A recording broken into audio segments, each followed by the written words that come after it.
तोहरा जैसन जिगरिया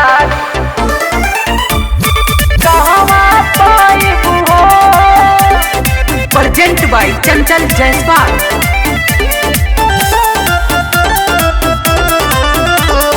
तोहरा जैसन जिगरिया कहवा पाइबू हो। जान से ज्यादा जान हम तोह पे लुटाइबू हो, तोह पे लुटाइबू हो। तोहरा जैसन जिगरिया कहवा पाइबू हो।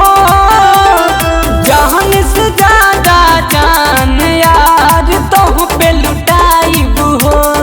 तोहरा जैसन जिगरिया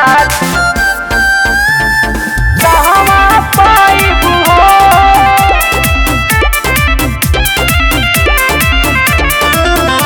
सही सलामत रहा दुहुआ बटे राम से। तोहरा ललाड़ जाइबू यार हम सब ए भाई सुना। सही सलामत रहा दुहुआ बटे राम से। तोहरा ललाड़ जाइबू यार हम सब से। दिलवा के धड़कन हमारा भाई जान लुटाइबू हो। और जान से ज्यादा जान हम तोह पे लुटाइबू हो।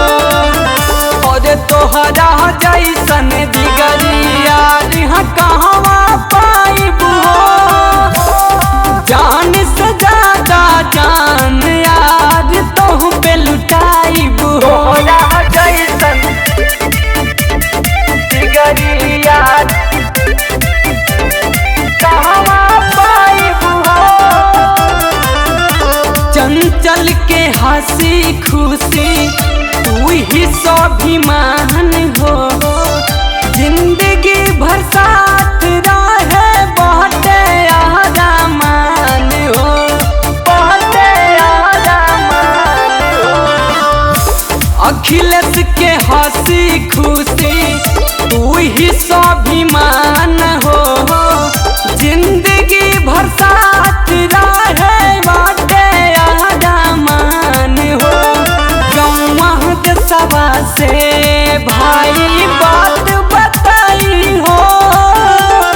जान से ज्यादा जान हम तोह पे लुटाइबू हो। और तोहरा जैसन जिगरिया कहवा